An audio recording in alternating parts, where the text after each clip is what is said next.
Hello everyone, स्वागत है आप सभी का एक क्लब स्टडी पॉइंट पर। मेरा नाम है हिमांशु सिंह।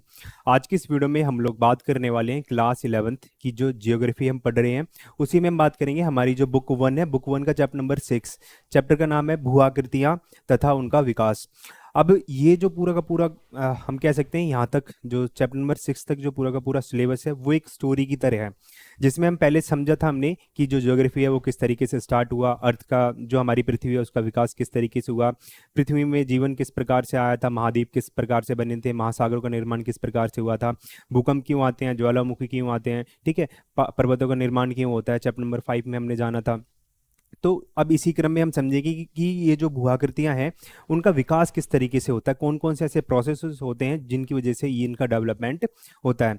तो आप हमारा जो टेलीग्राम चैनल है उसको जरूर ज्वाइन करें, क्लास 11th ESP। यहाँ पर आपको जितने भी PDF नोट्स हैं वो सारे के सारे मिल जाएंगे। अगर आपको डिटेल नोट्स पढ़ने हैं तो जो हमारी वेबसाइट है उसको विजिट कर सकते हैं, clubstudypoint.com।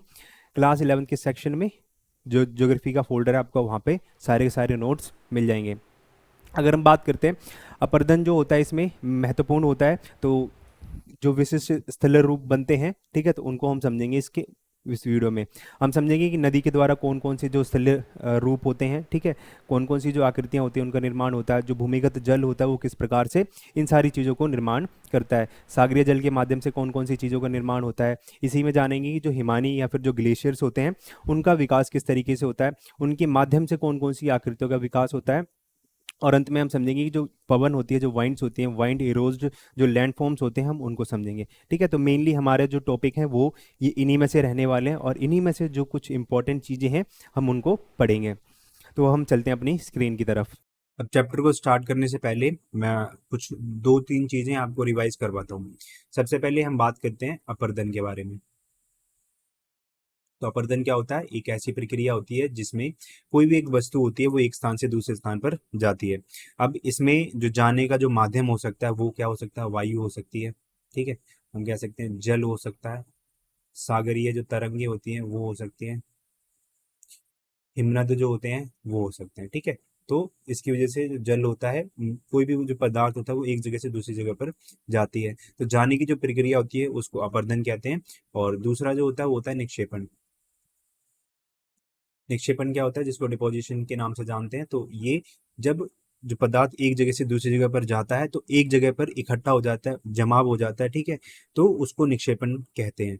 तो ये आपको बात समझ आ गई हो, यानी कि जमाव जो होता है वो निक्षेपण होता है। डिपोजिशन जो होता है, कोई भी जो पदार्थ वायु के माध्यम से, जल के माध्यम से, हिमनद के माध्यम से, सागरीय तरंगों के माध्यम से एक जगह से दूसरी जगह पर जाता है और वहां पर उसका जमाव हो जाता है तो वो निक्षेपण कहलाता है। चलो, इतना बात क्लियर है। इसके बाद में अगर हम बात करते हैं तो अपर्दन और निक्षेपण के माध्यम से कई जो शिलाकृतियां होती हैं वो बनती हैं, जैसे नदी के माध्यम से, भूमिगत जल के माध्यम से, सागरीय जल के माध्यम से, हिमानी या फिर हिमनद के माध्यम से। और जो पवनें होती हैं वो भी कुछ शिलाकृतियां बनाती हैं। तो इन्हीं में से कुछ जो इंपॉर्टेंट हैं हमें उनके बारे में पढ़ना, हम सभी को नहीं पढ़ेंगे, ठीक है। अब सबसे पहले हम बात करते हैं लैंडफॉर्म्स के बारे में, भू आकृति के बारे में। तो भू आकृति छोटे से मध्यम आकार के स्थलखंड को कहते हैं, यानी कि एक छोटा सा जो स्थलखंड होता है उसी को भू आकृति कहा जाता है। और ये भौतिक स्वरूप में हमें देखने को मिलता है, यानी कि इसमें कुछ जो चीजें होती हैं वो हमें दिखाई देती है, ठीक है। अब कई सारे जो लैंडफॉर्म्स होते हैं वो एक साथ मिलकर लैंडस्केप या फिर भूदृश्य का निर्माण करते हैं। तो कई भू आकृतियां मिलकर एक व्यापक भूदृश्य का निर्माण करती हैं। और ये जो आकृतियां होती हैं, जो भूदृश्य होता है वो भू आकृतियों के एक बड़े समूह को दर्शाता है, उसको प्रदर्शित करता है। इतना क्लियर है। चलो अब हम चलते हैं आगे। तो जो भू आकृतियां हमें देखने को मिलती हैं उसमें हमें कई सारी जो प्रक्रियाएं होती हैं वो देखने को मिलती हैं, कई सारे कारक होते हैं उसके द्वारा निर्मित होती हैं। जैसे कारक कौन कौन से हो जाते हैं, तो इसमें प्रवाहित जल, भूमिगत जल, वायु, हिमनद तरंग, ठीक है, तो इनके माध्यम से जो भी अपर्दन होता है, निक्षेपण होता है, उसकी वजह से ये सारी की सारी स्थलाकृतियां निर्मित होती हैं। अब जो भी भू आकृतियां होती है वो उसमें समय के साथ में हमें इसमें प्रभाव देखने को मिलता है, ठीक है। जो भी भू आकृतिक प्रक्रियाएं होती हैं उनके माध्यम से हमें इसमें प्रभाव देखने को मिलता है जो एक लंबे टाइम में दिखाई देता है। अब कोई भी जो भू आकृति होती है उसका एक प्रारंभ होता है, यानी कि एक उसकी स्टार्टिंग होती है। जब वो नई नई बनती है तो उसका स्वरूप अलग होता है, लेकिन उसके बाद में क्या होता है, उसका जो आकार होता है, उसका साइज होता है, उसका शेप होता है और उसका जो नेचर होता है, उसकी प्रकृति होती है, उसमें बदलाव आता रहता है। कहने का मतलब यही होता है कि जो चीज बनी है प्रकृति में वो हमेशा एक जैसी नहीं रहती है, उसमें परिवर्तन आता रहता है। जैसे एग्जाम्पल के लिए बात की जाती है कि जो जो वायु राशियां होती है, ठीक है, तो उसकी वजह से जो उसमें जो भी संचलन होता है उसकी वजह से भूआकृतियों के रूपांतरण का कारण बनता है, उसमें परिवर्तन हमें देखने को मिलता है। यानी कि जो वायु वगैरह होती है, तूफान होते हैं, तो उसकी वजह से भी हमें जो भूआकृतियां होती हैं उसमें परिवर्तन देखने को मिलता है, उसमें रूपांतरण होता है। अब सबसे पहले हम बात करते हैं नदी के बारे में, जिसको प्रवाहित जल के माध्यम से जाना जाता है। तो जो प्रवाहित जल होता है वो सबसे महत्वपूर्ण भूआकृतिक कारक है जो धरातल का निम्नीकरण करता है, यानी कि धरातल पर अपरदन का काम करता है। ठीक है, और ये जहाँ पर अत्यधिक वर्षा होती है वहां पर हमें ये सारी की सारी जो स्थल रूप होते हैं वो देखने को मिलते हैं। अब जो प्रवाहित जल होता है उसके दो स्वरूप हमें देखने को मिलते हैं। सबसे पहले इसमें हमें परत प्रवाह देखने को मिलता है, दूसरा होता है रैखिक प्रवाह। परत प्रवाह क्या होता है, यानी कि शीट फ्लोइंग। ठीक है, तो इसमें हमें क्या होता है कि जो जल होता है वो एक बड़े से भाग पर बहता है, प्रवाहित होता है। तो विस्तृत और संकीर्ण मार्गों पर बहने का तरीका इससे हमें देखने को मिलता है। और रैखिक प्रवाह होता है एक लाइन में, यानी कि घाटियों में जो नदियां सरिताओं के रूप में ये बहता है। ठीक है, तो ये दो रूप हमें देखने को मिलते हैं।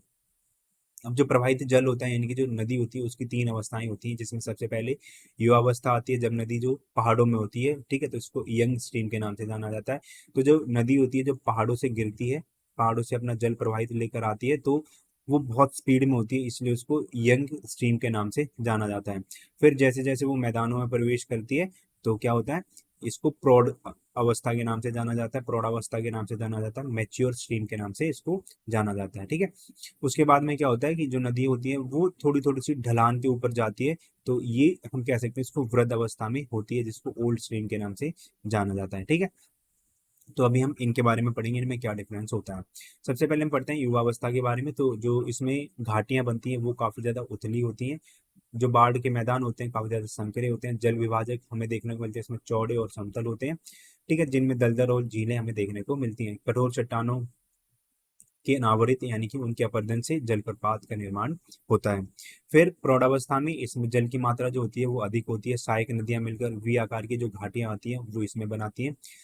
मुख्य नदी जो होती है विस्तृत बाढ़ का मैदान होता है उसमें बहती है, और इसमें जलप्रपात और जो कुछ क्षिप्रिकाएं होती हैं वो इसमें लुप्त हो जाती हैं प्रौढ़ावस्था के अंदर। फिर वृद्धावस्था आता है, तो यहाँ पर नदियां विस्तृत बाढ़ के मैदानों में स्वतंत्र रूप से बहती हैं। विभाजक जो होते हैं वो समतल होते हैं, यानी कि यहाँ पर हमें विभाजन जो होते हैं कम देखने को मिलते हैं, और नदियों का जल कम विभाजित होता है, जिनमें झीलें और दलदल पाए जाते हैं। स्थल रूप जो होते हैं समुद्र का जो तल होता है उसके बराबर या उसके थोड़ी ऊंचाई पर देखने को मिलते हैं। अभी मैंने आपको बताया था कि जो वृद्धावस्था में जो नदियां होती हैं वो थोड़ी सी ऊंचाइयों पर बहती है, यानी कि ऊंचाइयों को चढ़ती हुई जाती हैं। और जो प्रौढ़ावस्था होती है उसमें जो समतल मैदान होते हैं उसमें बहती है, और जो युवावस्था होती है उसमें नदियां एक जो स्लोप होता है, ढाल होती है, उस पर बहती है। ठीक है, फिर हम बात करते हैं अपरदनात्मक स्थलाकृतियों के बारे में, जिसमें सबसे पहले हम बात करेंगे घाटियों के बारे में, कुछ वैलीज के बारे में। तो घाटियां तंग और छोटी सरिताओं से शुरू होती हैं, और ये सरिताएं लंबी और विस्तृत अवनालिकाओं के में बदलती हैं, जो समय के साथ गहरी, चौड़ी और लंबी होकर घाटियों का रूप ले लेती हैं। यानी कि जो नदियां होती हैं वो छोटी छोटी धाराओं के रूप में बहती हैं, और इसमें एक लंबे टाइम पे यहाँ पर हमें अपरदन देखने को मिलता है, और इसकी वजह से जो घाटियां होती हैं उनका निर्माण होता है। जो घाटियां होती हैं उसके कई सारे प्रकार होते हैं, जैसे वी आकार की घाटियां, गॉर्ज और कैनियन। तो सबसे पहले हम बात करते हैं वी आकार की घाटियां। तो वी आकार की घाटियां कुछ वी शेप में आती है, इस टाइप में, और इनके बीच में यहाँ पे ये जो जल होता है वो प्रवाहित होता है। ठीक है, तो जल की मात्रा जो होती है काफी कम होती है, तो यहाँ से वी आकार की जो घाटियां होती हैं उसका निर्माण होता है। यहाँ पर अगर हम बात करते हैं इनकी ढलानों के बारे में, तो काफी ज्यादा तीव्र यहाँ पे ढलानें हमें देखने को मिलती है। ठीक है, फिर नेक्स्ट टाइप की अगर हम बात करते हैं वो है गॉर्ज। तो गॉर्ज क्या होता है, एक गहरी संकरी घाटी होती है। ठीक है, ये इस टाइप की काफी ज्यादा गहरी होती है। दोनों जो ढाल होते हैं काफी ज्यादा तीव्र गति वाले होते हैं, यानी कि हमें यहाँ पर बहुत ज्यादा ढलान देखने को मिलती है। तल और ऊपरी भाग की जो चौड़ाई होती है लगभग समान होती है, यानी कि ऊपर भी इतनी चौड़ाई रहेगी, और इसका जो बेस होगा यानी कि जो तल होगा उसकी भी चौड़ाई हमें समान देखने को मिलेगी। कठोर चट्टानों में ये हमें बने देखने को मिलता है, यानी कि इसमें ये जो गॉर्ज बनते हैं उसके दोनों साइड में जो चट्टानें देखने को मिलती हैं काफी ज्यादा हार्ड होती हैं, काफी ज्यादा कठोर रॉक हमें देखने को यहाँ पर मिलती हैं। फिर उसके बाद बात करते हैं कैनियन के बारे में। तो कैनियन क्या होता है, गॉर्ज की तरह ही गहरी घाटी होती है, यानी कि गहराई जो होती है गॉर्ज और कैनियन की एक जैसी होती है। खड़ी ढाल वाले किनारे इसमें देखने को मिलते हैं। ठीक है, बस मेन जो रीजन होता है, मेन जो डिफरेंस होता है वो क्या होता है कि तल की अपेक्षा जो ऊपरी भाग होता है वो अधिक चौड़ा होता है, यानी कि इसका जो तल होता है काफी ज्यादा हम कह सकते हैं संकीर्ण होता है, लेकिन इसकी जो ऊंचाई होती है, ठीक, ऊपरी भाग जो होता है वो काफी ज्यादा चौड़ा होता है, लेकिन गॉर्ज में ऐसा नहीं था। गॉर्ज में क्या था, यहाँ पर ऊपरी भाग भी उतना ही चौड़ा था और जो नीचे वाला भाग था वो भी उतना ही चौड़ा था। लेकिन कैनियन का क्या है, कैनियन जो है नीचे से कम चौड़ा और ऊपर से ज्यादा चौड़ा रहता है। ठीक है, तो इतना बात क्लियर है। उसके बाद हम बात करते हैं जलगर्तिका के बारे में। तो नदी तल में अपरदित छोटे चट्टानी टुकड़े जो होते हैं वृत्ताकार घूमते हैं। इन गड्ढों का आकार जो होता है समय के साथ बढ़ता जाता है, जिससे जो नदी घाटी होती है वो गहरी होती जाती है। यानी कि कोई जो नदी है वो प्रवाहित हो रही है और उसमें जो भी कंकड़ पत्थर होते हैं, जीवाश्म चट्टानी होते हैं, तो वो एक जगह पर इकट्ठी होकर गोल गोल घूमती रहती हैं और वहां पर इरोजन करती रहती हैं। ठीक है, उसको तोड़ती फोड़ती रहती हैं, तो उसी से क्या होता है, एक जो कहते हैं हम गर्त या फिर एक गड्ढा होता है वो बन जाता है, उसी को जलगर्तिका के नाम से जाना जाता है। ठीक है, उसके बाद में आता है अवनमित कुंड। तो जल के गिरने से और शिलाखंडों के वृत्ताकार घूमने से जो गहरे कुंड बनते हैं उन्हीं को अवनमित कुंड के नाम से जाना जाता है। यानी कि जो कोई नदी होती है वो अपना जल यहाँ पर विसर्जित करती है, तो यहाँ पर जो कुंड बन जाता है उसी को अवनमित कुंड के नाम से जाना जाता है। ओके, फिर हम बात करते हैं अधिक कर्तित विसर्ग के बारे में और गभीरीभूत विसर्ग के बारे में। तो अधिक कर्तित विसर्ग जो होते हैं ये नदियों के मोड़ जो नदियों के तल में गहरे कटे हुए होते हैं वहां पर निर्मित होते हैं। आमतौर पर जो कठिन चट्टानें होती हैं, कठोर चट्टानें होती हैं, उसमें हमें देखने को मिलता है। तल में गहरे कटे हुए मोड़ होते हैं, लेकिन नदी का जो ढाल होता है आमतौर पर कम हमें यहाँ पर देखने को मिलता है। फिर उसके बाद में गंभीरीभूत जो विसर्ग होते हैं नदियों के मोड़ पर बनते हैं, जो बाढ़ या डेल्टा मैदान में होते हैं। ठीक है, यानी कि बाढ़ या फिर जो डेल्टा के मैदान होते हैं वहां पर नदियों का जो मोड़ होता है वहां पर हमें गंभीरीभूत जो विसर्ग होते हैं वो देखने को मिलते हैं। ये आमतौर पर बाढ़ मैदानों और डेल्टाई क्षेत्रों में बनते हैं जहाँ नदियों का जो ढाल होता है बहुत कम होता है। यहाँ नदी के मोड़ जो होते हैं ज्यादा वक्रित और विस्तृत होते हैं और अधिक घिसावट की वजह से ये बनते हैं। ठीक है, तो ये बात होगी अधकृतित विसर्ग और गंभीरभूत विसर्ग के बारे में। फिर हम बात करते हैं नदी वेदिकाएं या फिर रिवर टेरेसेस के बारे में। तो ये पुरानी नदी घाटियां या फिर जो बाढ़ के मैदान होते हैं उनके चिन्हों को प्रदर्शित करता है। ये जो स्थल होते हैं अपर्दित होते हैं, जो नदी निक्षेपित बाढ़ मैदानों के लंबवत अपर्दन से बनते हैं। ठीक है, यानी कि ये जो वेदिकाएं होती है जो पुराने बाढ़ होते हैं, पुराने बाढ़ के मैदान होते हैं, घाटियां होती है, उनको दर्शाते हैं। ठीक है, इनका एक टाइप भी होता है जिसको युग्म वेदिकाएं बोलते हैं। नदी को दोनों तरफ समान ऊंचाई वाली जो वेदिकाएं होती हैं उनको युग्म वेदिकाएं कहा जाता है। और जहाँ पर हमें समान ऊंचाई नहीं देखने को मिलती है, ऊंच नीच देखने को मिलती है, तो उसको अयुग्मित वेदिकाओं के नाम से जाना जाता है। फिर हम बात करते हैं जलोढ़ पंख के बारे में, ऑलिवल फैन के बारे में। तो जलोढ़ पंख तब बनते हैं जब नदी ऊंचाई वाले स्थानों से आकर धीमी ढाल वाले मैदानों में पहुंचती है और वहां मिट्टी और चट्टान जमा कर देती है।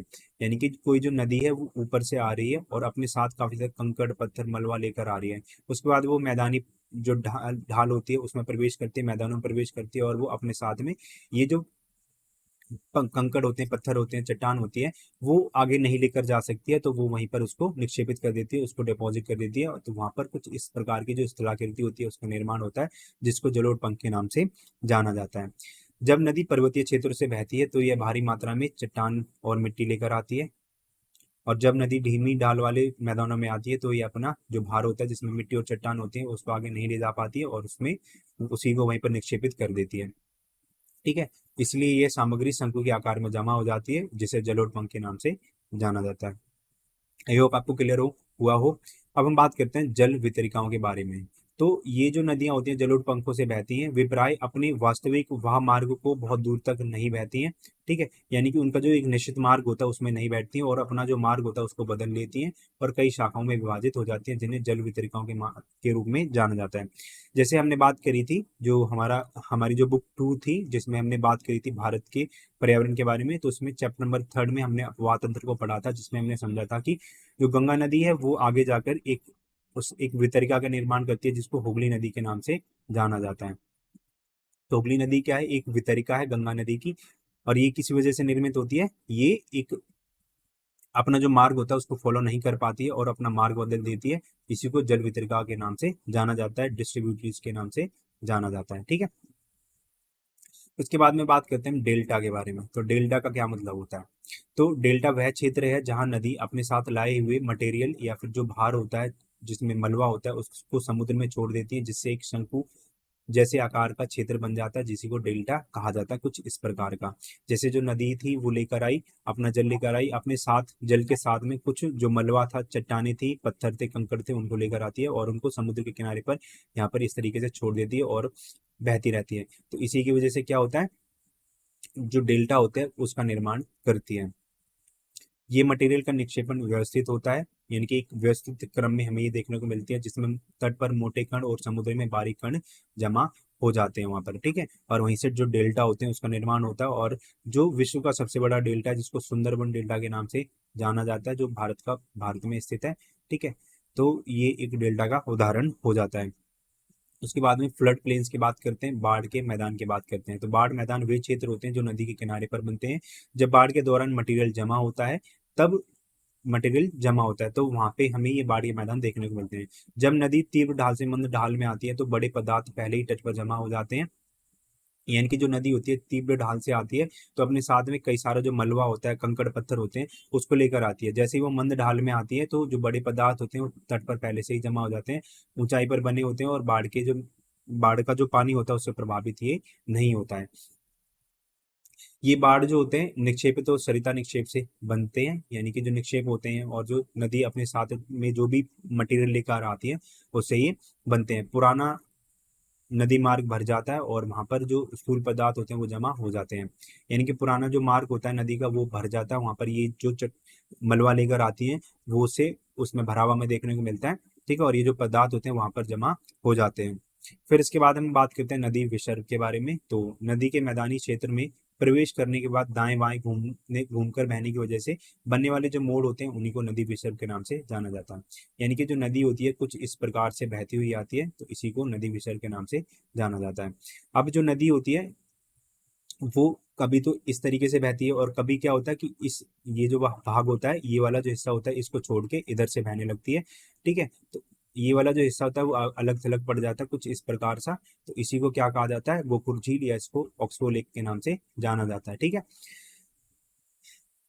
फिर हम बात करते हैं भौमजल के बारे में। तो भौमजल वह पानी है जो चट्टानों के नीचे छिपा होता है और विभिन्न प्रक्रियाओं द्वारा चट्टानों के अपरदन और स्थल रूप निर्माण में भूमिका करता है। यानी कि जो जल पानी पृथ्वी के नीचे होता है उसको भौमजल के रूप में जाना जाता है। और यहाँ से पर भी हमें कई सारी अपरदन और जो अपरदन के माध्यम से जो स्थल रूप होते हैं उसमें भी अपनी भूमिका निभाता है, ठीक है। यानी कि जो जल होता है पृथ्वी के नीचे वो भी एक जगह से दूसरी जगह पर स्थानांतरित होता है, तो इसकी वजह से भी जो शिलाकृतियां होती है उसका निर्माण होता है। अब इसमें सबसे पहले आता है विलय रंध्र के बारे में हम बात करते हैं, ठीक है। इसमें कई तरीके के रंध्र हमें देखने को मिलते हैं, गोल रंध्र होता है, निपातीय रंध्र होता है, ठीक है। इसके बाद में स्टेलेगमाइट होता है, गुफा मुख होता है, ठीक है, स्तंभ होते हैं, स्टेलेक्टाइट होता है, ठीक है। तो ये सब जो शिलाकृतियां होती हैं उनका निर्माण होता है। अब एक एक करके हम बात करते हैं कि कौन सी क्या चीज होती है। सबसे पहले हम बात करते हैं विलय रंध्र के बारे में, ठीक है। तो ये क्या होता है, तो कहीं पर भी जो जल होता है वो इकट्ठा हो जाता है तो वो रिस रिस कर नीचे पहुंचता है, तो वहां पर क्या होता है, इस तरीके की हमें ढलान देखने को मिलती है, ठीक है। इस तरीके से एक छोटा सा गड्ढा हो जाता है जिसको विलय रंध्र के नाम से जाना जाता है। फिर हम बात करते हैं घोल रंध्र के बारे में। तो घोल रंध्र क्या होता है, जब वही गड्ढा थोड़ा सा और नीचे चला जाता है उसी घोल रंध्र के नाम से जाना जाता है। अब इसको हम यहाँ पर देख सकते हैं, घोल रंध्र की जो जल होता है वो एक जगह पर जाकर वहां पर एक गर्त बना देता है, एक गड्ढा सा बना देता है, उसको घोलरंध्र के नाम से जाना जाता है। और जब वही घोलरंध्र काफी बड़ा हो जाता है तो उसको घाटी सिंक या फिर युवाला के नाम से जाना जाता है, कुछ इस प्रकार का, ठीक है। उसके बाद में आता है निपाती रंध्र। निपाती रंध्र क्या होता है, जब वो गड्ढा जो घोलरंध्र होता है वो नीचे से बिल्कुल अलग हो जाए तो उसको निपाती रंध्र के नाम से जाना जाता है। इसके बाद में आता है यहाँ पर स्टेलेक्टाइट। स्टेलेक्टाइट क्या होता है कि जो भी मटेरियल होता है वो एक इस तरीके से ऊपर की तरफ जुड़ा हुआ होता है और खड़ा हुआ होता है, उसी को स्टेलेक्टाइट बोला जाता है। और स्टेलेगमाइट जो होता है वो नीचे की तरफ से इकट्ठा हुआ होता है, ठीक है। तो इसी को ये कहा जाता है। और गुफा आपको पता ही है कि जो भी यहाँ पर चट्टान होती है, जो जल होता है उसको अपरदित कर देता है, उसको घिसकर घर्षण की वजह से उसको खत्म कर देता है और वहां पर जो गुफा होती है उसका निर्माण होता है। तो जो कंदरा होती है, गुफा होती है, वो क्या होती है और उसको देखते हैं। तो चट्टानों के बीच चूना पत्थर और डोलोमाइट चट्टानें होती हैं तथा पानी दरारों और संधियों के से रिसकर चट्टानों के संस्तरण के साथ क्षैतिज दिशा में बहता है, ठीक है। तो वहां पर क्या होता है, जो पानी होता है चट्टानों की घूर्णन क्रिया से वहां पर एक रिक्त स्थान को बना देता है और वहीं पर जो गुफाएं होती हैं, कंदराएं होती हैं, उनका निर्माण होता है। ठीक है, आई होप आपको इतना क्लियर हुआ हो। फिर हम बात करते हैं हिमनद के बारे में। तो हिमनद क्या होते हैं? ग्लेशियर्स होते हैं, यानी कि जो बड़े बड़े बर्फ के पहाड़ होते हैं उन्हीं को हिमनद के नाम से जाना जाता है। तो पृथ्वी पर परत के रूप में हिम प्रवाह और पर्वतीय ढालों से घाटियों में रैखिक प्रवाह के रूप में बहते हिमनद संहति को हिमनद के नाम से जाना जाता है। यानी कि एक ढाल के रूप में पर्वतों पर जो भी बर्फ का रैखिक प्रवाह हमें देखने को मिलता है, हिम संहति को हिमनद के नाम से जाना जाता है। हिमनद जो होता है प्रतिदिन कुछ सेंटीमीटर या इससे कम से लेकर कुछ मीटर तक प्रवाहित हो सकता है। यानी कि कुछ सेंटीमीटर कुछ मीटर तक ये प्रवाहित होता है पूरे दिन में, ज्यादा नहीं होता है। तो ये गुरुत्वाकर्षण जो बल होता है उसकी वजह से गतिमान होता है, एक जगह से दूसरी जगह पर जाता है, जिसके जैसे नदियां जाती हैं उसी तरीके से। हिमनदों से प्रबल अपर्दन होता है, जिसका कारण इसके अपने भार से उत्पन्न घर्षण होता है। यानी कि इसमें जो अपर्दन होता है, तो ये किसकी वजह से होता है? ये काफी ज्यादा भारी होते हैं, इसमें भार होता है और उसी से जो घर्षण उत्पन्न होता है उसी की वजह से हमें अपर्दन यहाँ पर देखने को मिलता है। अब ये जो अपर्दन होता है इसकी वजह से भी कुछ जो शिलाकृतियां होती हैं उसका निर्माण होता है, जिसमें सबसे पहले आता है शर्क। तो शर्क क्या होता है? हिमानी के ऊपरी भाग में तल पर अपर्दत होता है, जिसमें खड़े किनारे वाले गर्त बन जाते हैं, जिन्हें शर्क के नाम से जाना जाता है। इस टाइप का कुछ, ठीक है। तो ये जो पर्वत होता है, ग्लेशियर होता है, उसके ऊपरी भाग में खड़े किनारे वाले जो गर्त होते हैं वो बन जाते हैं, जिसमें जल वगैरह भर जाता है, तो उसी को शर्क के नाम से जाना जाता है। अब जब दो शर्क एक दूसरे से विपरीत दिशा में मिल जाते हैं तो नुकीली चोटी जैसी आकृति बन जाती है, जिसे शंख के नाम से जाना जाता है। यानी कि जब दो सर्ग आपस में मिल जाते हैं, ठीक है, विपरीत दिशा में मिलते हैं इस टाइप में, तो उसी को हॉर्न के नाम से जाना जाता है, उसी को श्रृंग के नाम से जाना जाता है। ठीक है, उसी को श्रृंग कहा जाता है। फिर आता है अरेत। अरेत क्या होता है? लगातार अपर्दन से शर्क के दोनों तरफ की दीवारें जो होती है तंग हो जाती हैं और इसका आकार कंघी या फिर आरी के समान कटकों के रूप में हो जाता है। ठीक है, इस टाइप का, यानी खड़ी जो ढलानें होती हैं वो यहाँ पर हमें देखने को मिलती है। इन्हीं को अरेत या फिर तीक्ष्ण कटक कहा जाता है, यानी को रेजिस के नाम से जाना जाता है। इनका ऊपरी भाग काफी ज्यादा नुकीली होता है और जो बाहरी भार होता है, आकार होता है, वो काफी ज्यादा टेढ़ा मेढ़ा हमें देखने को मिलता है। और ये जो कटके होती है इस पर चढ़ना असंभव हो जाता है, काफी ज्यादा मुश्किल होता है और इन पे आसानी से चढ़ा नहीं जा सकता है। इसके बाद में हम बात करते हैं हिमनद घाटियां या फिर गर्त के बारे में। और इनका जो आकार होता है वो यू आकार होता है, इसीलिए इनको यू आकार की जो घाटियां होती हैं वो कहा जाता है। इनका जो तल होता है काफी ज्यादा चौड़ा और जो किनारे होते हैं काफी ज्यादा चिकने होते हैं। यहाँ पर जो ढाल होती है काफी ज्यादा तीव्र होती है, घाटी में मलबा बिखरा होता है और हिमोड जो होता है, हिमोड का जो मलबा होता है दलदली रूप में यहाँ पर हमें देखने को मिलता है। चट्टानी धरातल पर जो झीलें होती हैं वो यहाँ पर उभरी हुई रहती हैं। ठीक है, फिर उसके बाद हम बात करते हैं हिमोड के बारे में। तो हिमोड क्या होता है कि हिमनद द्वारा छोड़ा गया जो भी मलबा होता है, मिट्टी का ढेर होता है, उसी को हिमोड के नाम से जाना जाता है। इसके कई प्रकार होते हैं, इसमें सबसे पहले आता है अंतस्थ हिमोड। हिमनद के आखिरी हिस्से में जमा मलबे के लंबे ढेर को अंतस्थ हिमोद के नाम से जाना जाता है। यानी कि हिमनद का जो आखिरी हिस्सा होता है उसमें जो भी हमें पहाड़, जो भी मलबा देखने को मिलता है, जो भी कचरा देखने को मिलता है, इसको अंतस्थ हिमोद के नाम से जाना जाता है। उसके बाद में आता है पार्वरिक हिमोड। तो हिमनद की घाटी की दीवार के किनारे जो ढेर बने होते हैं उसी को इस नाम से जाना जाता है। इसके बाद में आता है पार्श्विक हिमोड। तो अंतस्थ हिमोड से मिलकर घोड़े की नाल या अर्ध चंद्राकार जो ढेर बनता है उसी को पार्श्विक हिमोड के नाम से जाना जाता है। फिर जो चौथे नंबर पर आता है वो होता है तलिया हिमोड। तो घाटी के तल पर जमा मलबे की जो परत होती है, जो हिमोड के पिघलने पर बनती है, उसको तलिया हिमोड के नाम से जाना जाता है। फिर लास्ट में आता है मध्यस्थ हिमोड। घाटी के बीच में पार्श्विक हिमोड के साथ मिलकर बने जो ढेर होते हैं, जो कम स्पष्ट होते हैं, उसको मध्यस्थ हिमोड के नाम से जाना जाता है। अब एक चीज यहाँ पर और सुनो कि ये जो चैप्टर है थोड़ा सा हम कह सकते हैं रेडिकल है। रेडिकल कैसा कि यहाँ पर आपको कुछ समझना नहीं है, जो जैसा है आपको वैसा ही पढ़ना है। ठीक है, तो ये आपको थोड़ा सा हार्ड लग सकता है, लेकिन यहाँ से इतना कुछ ज्यादा इंपॉर्टेंट है नहीं। बाकी जो कुछ इंपॉर्टेंट है उसको हम, जो इंपॉर्टेंट क्वेश्चंस हैं उनके अंदर हम इसको कवर कर लेंगे। ठीक है, तो जैसे आप इसको एक बार यहाँ से पढ़ लो, एक बार अपने बुक से रीड कर लो, तो आपको थोड़ा सा चैप्टर समझ आ जाएगा। और बाकी जो कुछ बच जाएगा तो उसको हम इंपॉर्टेंट क्वेश्चन जब करेंगे तो वहां से उसको कवर कर लेंगे। ठीक है, उसके बाद हम बात करते हैं एस्कर के बारे में। तो एस्कर क्या होते हैं? बर्फ के नीचे जमा हुए मलबे और चट्टानों के ढेर होते हैं जो बर्फ के पिघलने के बाद हमें दिखाई देते हैं, तो इन्हीं को एस्कर के नाम से जाना जाता है।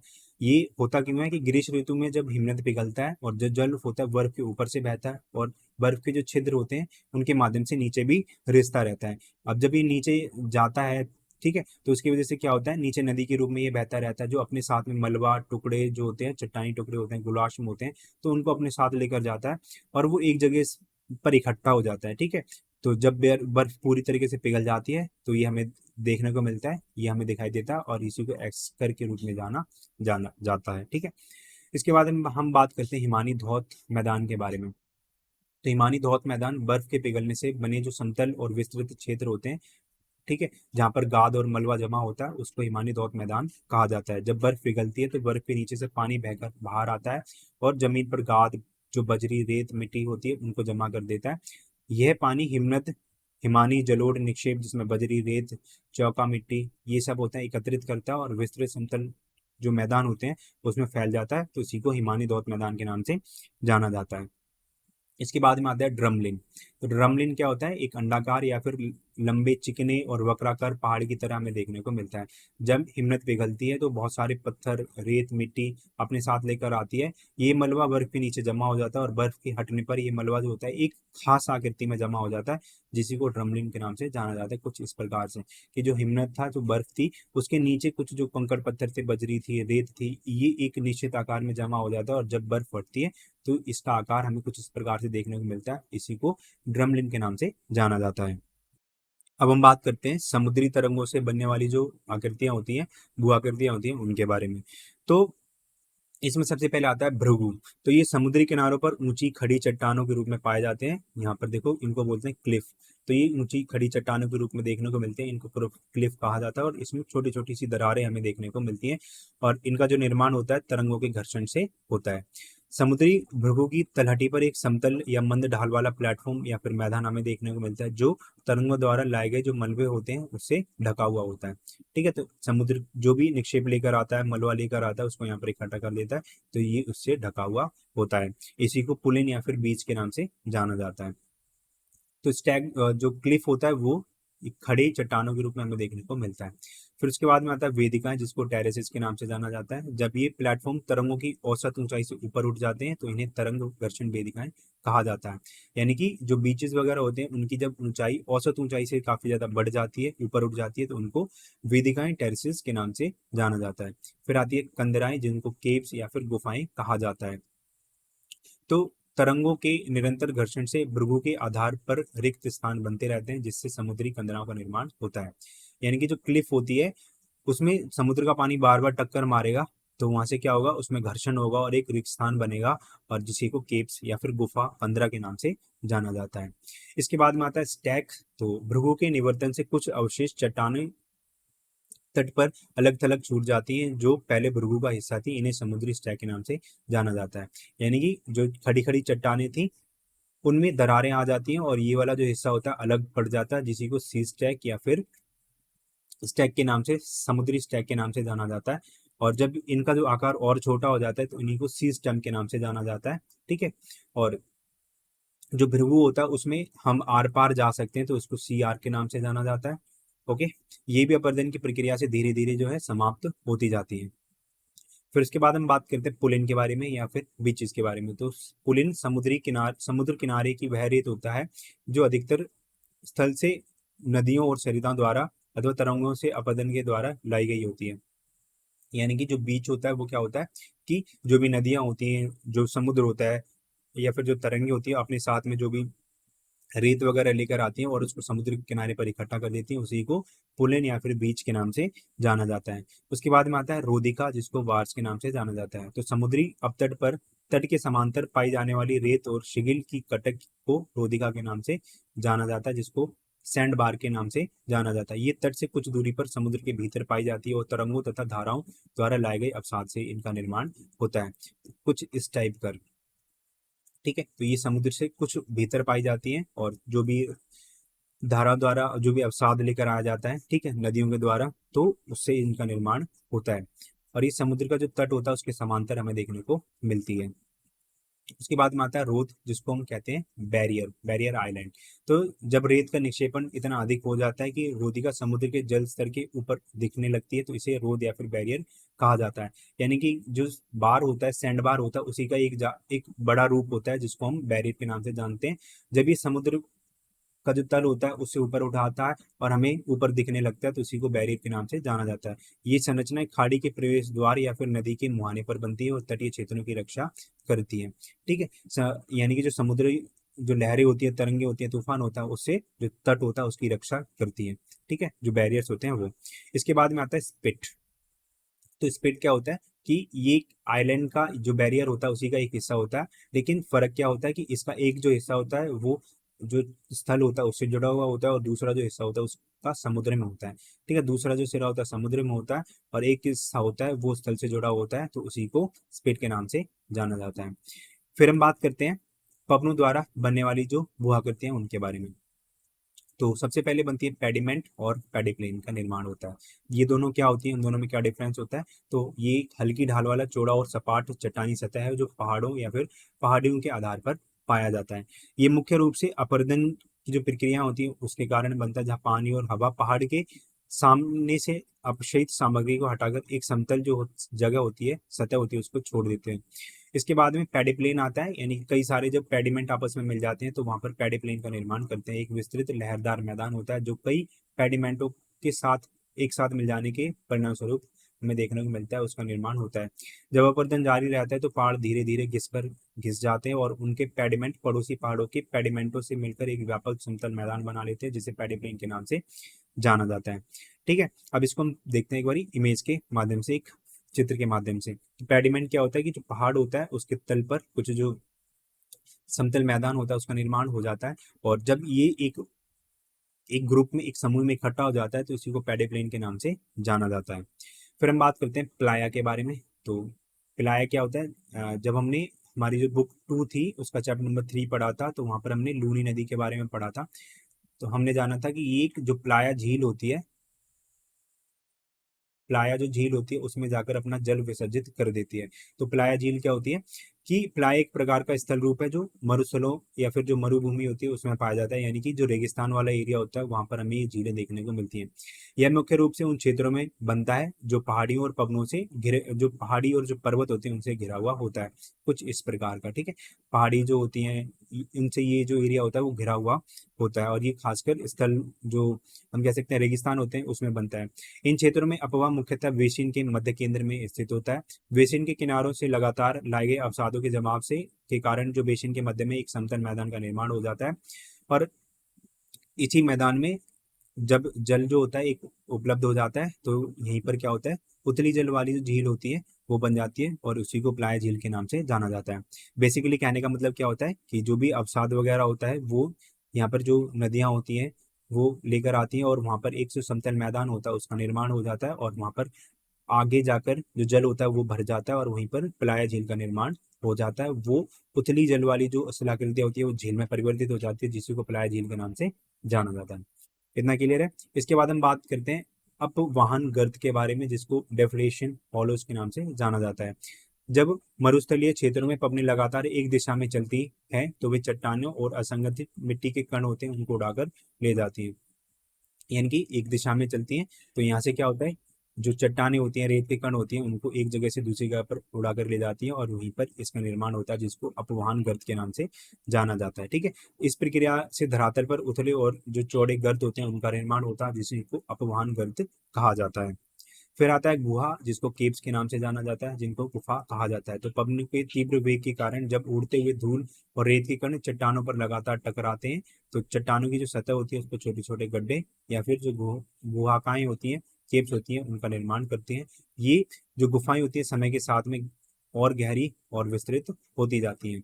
ठीक है, यानी कि जो मरुस्थल होता है उसमें जो भी चट्टानें होती हैं, रेत के कण होते हैं, चट्टानों पर टकराते हैं, और एक लंबे टाइम के बाद में जो एक गुफा होती है उसका निर्माण करते हैं। फिर आता है छत्रक शैल, जिसको मशरूम शैल के नाम से, मशरूम जो रॉक होती है उसके नाम से भी जाना जाता है। यह एक प्रकार का चट्टानी अवशेष होता है जिसमें शिला का जो निचली हिस्सा होता है काफी ज्यादा पतला, इस प्रकार का काफी ज्यादा यहाँ पर पतला होता है, और ऊपरी हिस्सा जो होता है चौड़ा और गोल होता है, जिससे एक छत्रक या फिर जो शैल होता है उसका आकार हमें प्रतीत होता है, उसके आकार में दिखाई देखने को मिलता है। ठीक है, यानी कि ऊपरी भाग जो होता है वो काफी ज्यादा चौड़ा होता है, निचला भाग जो होता है काफी ज्यादा पतला होता है। एक मशरूम का जो टाइप मशरूम होता है उसकी तरह में दिखता है, इसीलिए इसको मशरूम रॉक या फिर छत्रक शैल के नाम से जाना जाता है। फिर इसके बाद में आता है बरखान। ठीक है, तो ये नव चंद्राकार बालू टिब्बे होते हैं, यानी कि ड्यून्स होते हैं। इनकी भुजाएं पवन की दिशा में निकली हुई होती हैं, यानी कि जिस दिशा में पवन चलती है उसी की वहां पर हमें ये भुजाएं देखने को इनकी मिलती हैं। बरखान का निर्माण तब होता है जब पवनों की दिशा जो होती है स्थायी होती है, यानी कि एक दिशा में जब बहती है और रेत की जो आपूर्ति होती है कम होती है, यानी कि जब रेत कम होता है और जो पवन होती है वो एक दिशा में बहती है तब बरखान का निर्माण होता है। फिर उसके बाद में आता है शीफ। तो शीप क्या होती है, ये बरखान की तरह होते हैं लेकिन इनकी केवल एक ही भुजा होती है, यानी कि जो शीप होता है उनकी सिर्फ एक भुजा हमें यहाँ पर देखने को मिलती है, दूसरी भुजा इनके अंदर नहीं होती है। ये पवन की दिशा में बदलाव के कारण शीप टिब्बे विकसित होते हैं, इनका निर्माण होता है, और इनकी जो भुजा होती है ऊंची और लंबी हो सकती है। फिर उसके बाद में हम बात करते हैं पैराबोलिक ड्यून्स के बारे में, परवलयिक जो टिब्बे होते हैं उनके बारे में। ये टिब्बे बर्फान से भिन्न होते हैं और उनकी आकृति परवलयिक होती है। इनके निर्माण में वनस्पति का भी योगदान होता है जो रेतीले धरातल को स्थिरता प्रदान करते हैं, यानी कि इस जगह पर जहाँ पर ये परवलयिक जो टिब्बे होते हैं उनका निर्माण होता है वहां पर वनस्पति का भी काफी ज्यादा योगदान होता है, जो जो रेतीला धरातल होता है उसको स्थिरता या फिर उसको स्थिर एक जगह स्थिर रखने में अपनी महत्वपूर्ण भूमिका निभाते हैं। फिर उसके बाद में हम बात करते हैं अनुदैर्ध्य टिब्बे लॉन्गिट्यूडनल ड्यून्स के बारे में। तो जब रेत की आपूर्ति कम होती है, यानी कि जब रेत कम मात्रा में होता है और पवन की जो दिशा स्थायी होती है तब इनका निर्माण होता है। ये जो लंबाई में अत्यधिक विस्तारित होते हैं कुछ इस प्रकार से, इनकी जो लंबाई होती है काफी ज्यादा हमें देखने को मिलती है, काफी अधिक होती है, और ऊंचाई इनकी जो होती है कम होती है। फिर उसके बाद में हम बात करते हैं अनुप्रस्थ टिब्बे के बारे में, जिसको ट्रांसवर्स ड्यून्स के नाम से जाना जाता है। ये टिब्बे पवन की दिशा के समकोण पर बनते हैं, यानी कि राइट एंगल पर बनते हैं, यानी कि पवन इस दिशा में बहती है तो उसका जो 90 डिग्री है वहां पर इनका निर्माण होता है। इनका निर्माण तब होता है जब पवन की दिशा निश्चित होती है और रेत का जो स्रोत होता है पवन की दिशा के समकोण पर होता है। कहने का मतलब इतना ही है कि जब पवन की दिशा होती है और उसके समकोण पर जब ये टिब्बे बनते हैं तो उनको अनुप्रस्थ टिब्बे के नाम से जाना जाता है। यहाँ से आपका जो चैप्टर है वो होता है खत्म। अगर आपको कोई भी डाउट हो तो आप कमेंट कर सकते हैं, ठीक है। और इसके जो इंपॉर्टेंट क्वेश्चन है वो हम जल्दी स्टार्ट करने वाले हैं, और वहाँ से आपके जितने भी इंपॉर्टेंट टॉपिक्स होंगे वो कवर करवा दिए जाएंगे। तब तक के लिए थैंक यू, जय हिंद, जय भारत, टेक केयर, मिलते हैं नेक्स्ट वीडियो में।